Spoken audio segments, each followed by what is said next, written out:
ತಾಯಿಗಿಂತ ಮಿಗಿಲಾದದ್ದು ಈ ಜಗತ್ತಿನಲ್ಲಿ ಯಾವುದೂ ಇಲ್ಲ. ಅದಕ್ಕಾಗಿಯೇ ಉಪ್ಪಿಗಿಂತ ರುಚಿ ಇಲ್ಲ, ತಾಯಿಗಿಂತ ಬಂಧು ಇಲ್ಲ. ನನ್ನ ಹೆಸರು ಲಕ್ಷ್ಮೀ ಮುದುಕಪ್ಪ ಹಿಪ್ಪರಗಿ.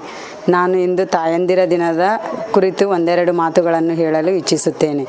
ಮೇ 11 ತಾಯಂದಿರ ದಿನದ ಎಲ್ಲರಿಗೂ ಶುಭಾಶಯಗಳನ್ನು ತಿಳಿಸುತ್ತಾ, ತಾಯಿ ಎಂದರೆ ನಿಸ್ವಾರ್ಥ ಜೀವಿ.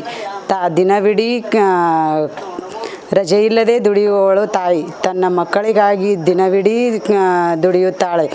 ಒಂದು ದಿನ ಕೂಡ ರಜೆ ತೆಗೆಯದೆ ತನ್ನ ಮಕ್ಕಳಿಗಾಗಿ ಶ್ರಮಿಸುತ್ತಾಳೆ. ತಾಯಿ ಎಂದರೆ ತ್ಯಾಗಮಯಿ, ಮದರ್ ಎಂದು ಹೆಸರು ಕೊಡಲಾಗಿದೆ. ಎಂದರೆ ಮದರ್, ಉಳಿದಿದ್ದೆಲ್ಲವೂ ಅದರ್. ಎಲ್ಲ ಸಂಬಂಧಗಳಿಗಿಂತಲೂ ಮಿಗಿಲಾದದ್ದು ತಾಯಿಯ ಪ್ರೀತಿ. ತಾಯಿಯ ಪ್ರೀತಿಗೆ ಯಾರಿಗೂ ಹೋಲಿಸಲಾಗದು. ಬೇವಿನ ಮರಕ್ಕೆ ಕೂಡ ಹೋಲಿಸಲಾಗಿದೆ.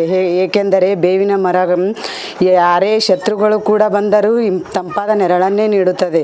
ಅದೇ ರೀತಿ ತಾಯಿಯೂ ಕೂಡ ತನ್ನ ಮಕ್ಕಳಿಗಾಗಿ, ತನ್ನ ಮಕ್ಕಳು ಹೇಗೆ ಇದ್ದರೂ ಕೂಡ ತನ್ನ ಮಕ್ಕಳ ಹಿತವನ್ನೇ ಬಯಸುತ್ತಾಳೆ. ತಾಯಿಗಿಂತ ಮಿಗಿಲಾದದ್ದು ಈ ಜಗತ್ತಿನಲ್ಲಿ ಯಾವುದೂ ಇಲ್ಲ. ಅದಕ್ಕಾಗಿಯೇ ಉಪ್ಪಿಗಿಂತ ರುಚಿ ಇಲ್ಲ, ತಾಯಿಗಿಂತ ಬಂಧು ಇಲ್ಲ. ಈ ಊಟದಲ್ಲಿ ಹೇಗೆ ಉಪ್ಪು ಇಲ್ಲದೆ ಯಾವ ಅಡುಗೆಯೂ ರುಚಿ ಬರುವುದಿಲ್ಲವೋ ಹಾಗೆ ತಾಯಿ ಇಲ್ಲದಿದ್ದರೆ ಯಾವ ಸಂಬಂಧವೂ ಕೂಡ ತಾಯಿಯಂತೆ ಆಗದು. ತಾಯಿ ತನ್ನ ಆರೋಗ್ಯದ ಕಡೆ ಗಮನ ಕೊಡದೆ ತನ್ನ ಮಕ್ಕಳಿಗಾಗಿ ದಿನವಿಡೀ ಶ್ರಮಿಸುತ್ತಾಳೆ. ತನ್ನ ಮಕ್ಕಳು ಭವಿಷ್ಯದ ಉಜ್ವಲ ಭವಿಷ್ಯದಲ್ಲಿ ಉನ್ನತ ಪ್ರಜೆಯಾಗಬೇಕೆಂದು ಬಯಸುತ್ತಾಳೆ. ತಾಯಿ ಎಂದರೆ ತ್ಯಾಗಮಯಿ. ತ್ಯಾಗದ ಇನ್ನೊಂದು ಹೆಸರೇ ತಾಯಿ. ಅದಕ್ಕಾಗಿಯೇ ಹೇಳುವುದು, ತಾಯಿಯು ತಂದೆಯ ಪಾತ್ರವನ್ನು ಕೂಡ ನಿಭಾಯಿಸುತ್ತಾಳೆ. ಆದರೆ ಆ ತಂದೆಯು ತಾಯಿಯ ಪಾತ್ರವನ್ನು ನಿಭಾಯಿಸಲು ಸಾಧ್ಯವಿಲ್ಲ. ತಾಯಿಗಿಂತ ಮಿಗಿಲಾದದ್ದು ಯಾವುದೂ ಇಲ್ಲ.